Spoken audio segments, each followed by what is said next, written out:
অনেকে আছে ক্ষমা করতে চায় না, কঠিন হৃদয়, পাথরের মতো শক্ত হৃদয়, মাফ করতে চায় না কাউকে।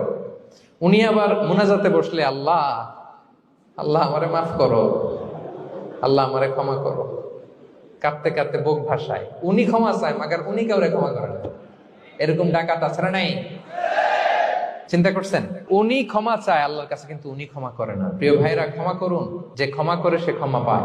আচ্ছা, একটু চোখটা বন্ধ করে, চোখ বন্ধ করলাম আমি, জানা অজানা পাপের পাহাড়ের দিকে তাকালাম। এবার একটু চিন্তা করেন যে কি পরিমাণে ক্ষমা আল্লাহর পক্ষ থেকে আমার জন্য প্রয়োজন।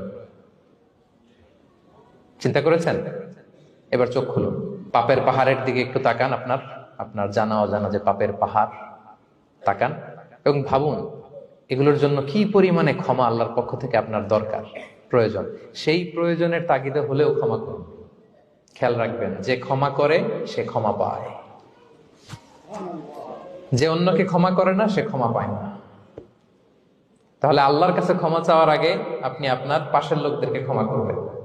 পারা যাবে তো ইনশাআল্লাহ? ক্ষমা এটা সবাই করতে পারে না, এটা অনেক বড় মহৎ গুণ। যার হৃদয় বড় সে ক্ষমা করতে পারে।